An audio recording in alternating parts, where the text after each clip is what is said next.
Tensura What If? Silver Timeline by CBCTEBAS Chapter 6 Silver's Whim. Well, this is interesting. Hello to you too, Her Majesty the Queen, Argent said with a smirk. The faces of the three women were filled with despair. As Argent said, the woman, the Queen, is currently standing in front of him. The Queen is in her mid-20s. A few inches below Argent's height. She has blonde hair below shoulder length. Her proportions are well balanced. Anyone would know why the king married her. He heard their plot against the king. And as someone who followed his orders, they think that they will be killed. Now, don't worry, I won't tell anyone. I'm no longer in a contract with him. So, I could care less what happens to him. Although he said that he wouldn't mind telling it to the king, with a price of course. They didn't believe him, all except the queen. Will you really not say it? In exchange for what? The queen asked suspiciously.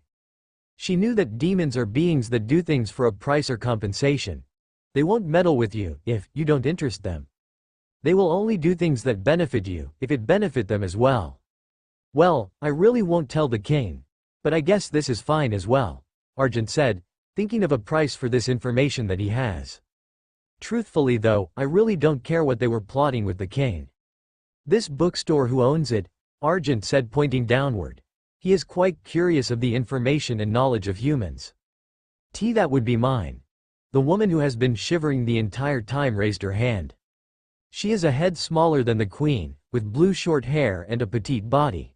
If one would guess her age, it would be around 16 to 18 years old. She is hiding behind the last woman in the room. This one had short brown hair. Appearances-wise you could tell that she is a soldier. Age-wise maybe early 20s. A toned body fit for combat, her height almost the same as Argent. And the way she positioned herself protecting the other two, confirms it. Then will you let me take about 10, number 15 books in here for free? Argent asked with a smile. This smile not threatening at all, just someone who is excited to obtain something he likes. Why yes. Sure, take 15 books. Pick whichever you want, the blue-haired girl quickly answered. Great, that's all I want. Argent quickly turned his back and started looking at the books in the bookstore. The three stood still. That's it? Wait up. The queen ran to where Argent was. He already has 3 books in his arms. He grinned internally. Yes, anything else? Argent asked, tilting his head. That's all? No magicules, souls, quartz, or whatever? She needed to make sure. She couldn't believe it. Such a simple compensation for such a big secret.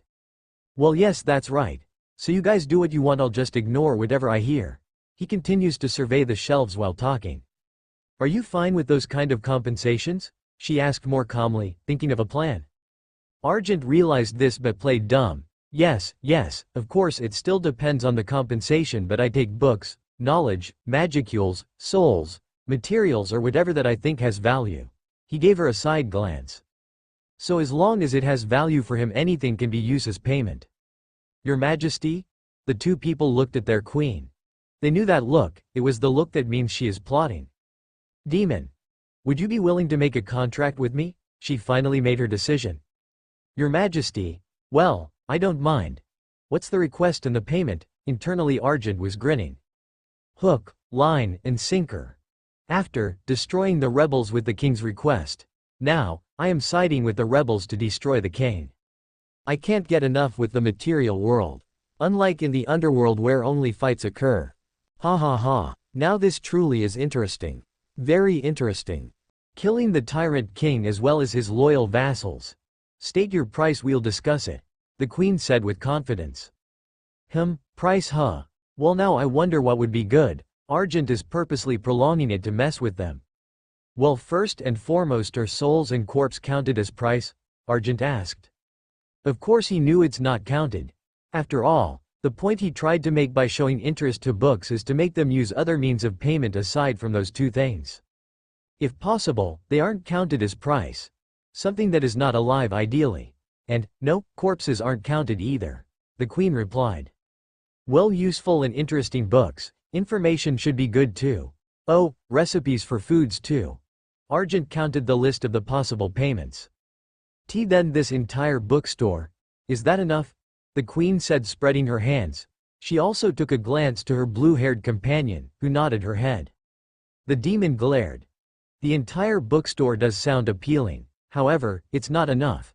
The king was willing to offer 100 slaves to eliminate his brother and the others. The quality of your offer should rival that of 100 souls. Besides, the king's offer was to eliminate a prince. Your offer is to eliminate a king. The payment should be higher as well. The queen took Argent's words seriously, thinking of anything she could offer to get the demon's cooperation. The castle has its own royal library. Its quality and quantity should be 100 times if not 1,000 times what you see here. There are different types of books. From historical records, famous magic researches, theories, well-known novels, and many more. You could have them all. That was all she could think of. Truthfully, other than that, she couldn't think of anything else besides a living sacrifice. She was even prepared to offer herself if someone really needs to be sacrificed. Sure, let's go with that, he replied so casually. The trio felt that the tension in the air was ruined. Do I do it now or what? Personally, I don't think it would do you good to kill him just yet, he advised. Why do you think so? The queen asked, curious. First things first, the prince and his group are dead. Which means the nation's military, economy, and nobility have empty slots in them. If you kill the king and his followers, the nation will collapse. Because they won't have a leader and will have few people to manage the nation, Argent explained. The queen was thinking. Argent was right.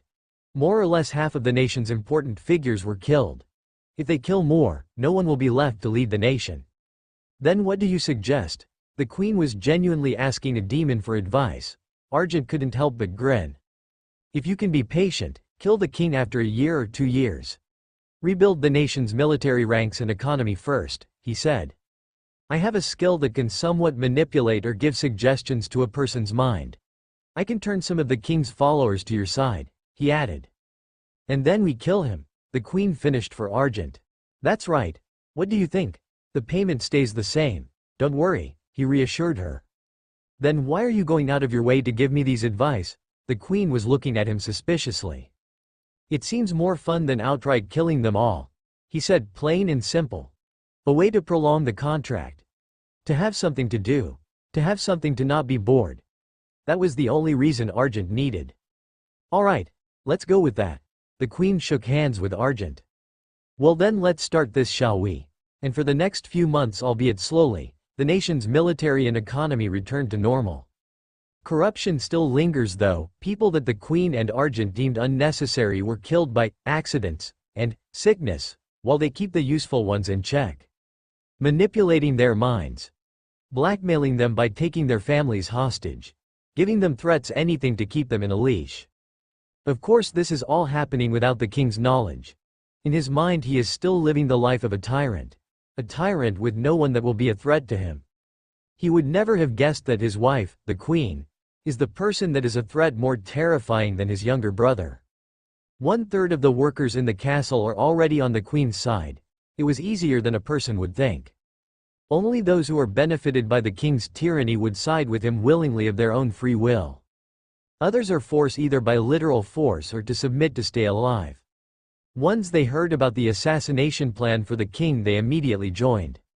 A year later, the king was finally announced dead. The reason being, he died of a serious illness.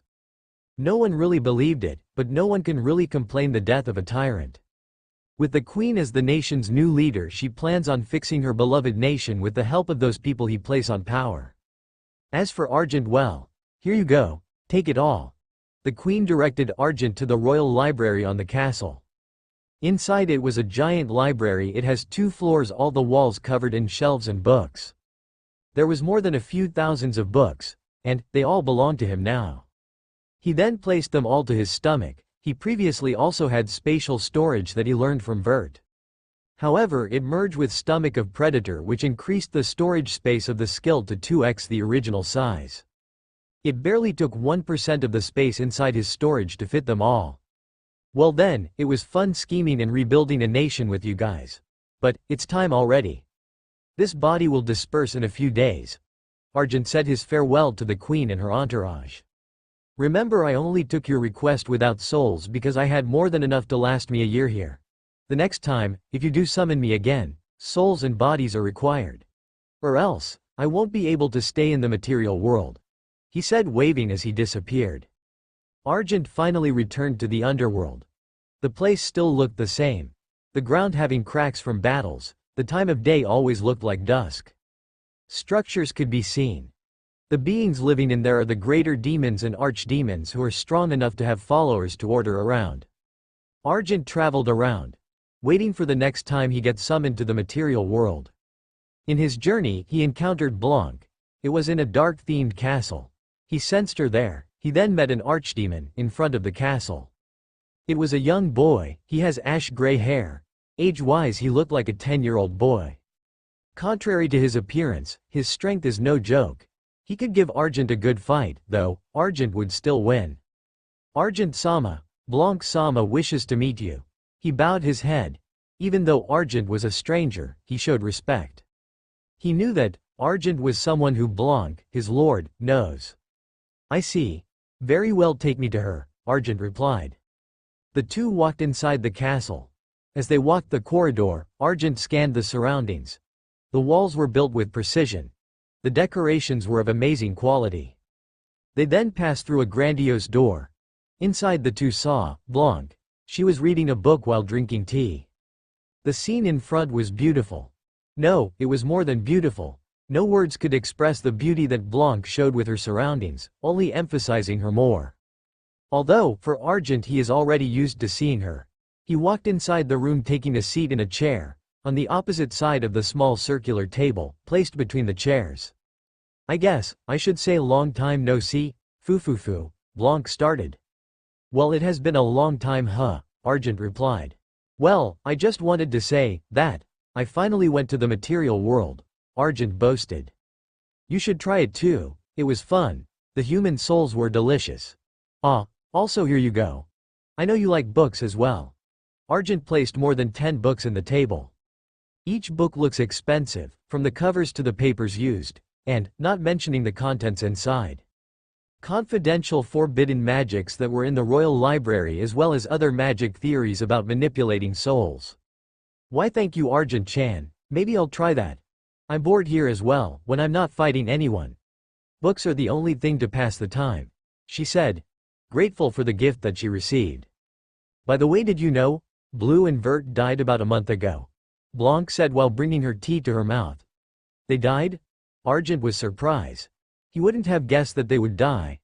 The demon trio, John, Violet, Blanc, are the demons he expected to one day die. After all, they fight constantly. Even if Blue and Vert die, he expected only one of them would actually die. The question comes, who killed them? Noir? The demon trio? Or someone he doesn't know?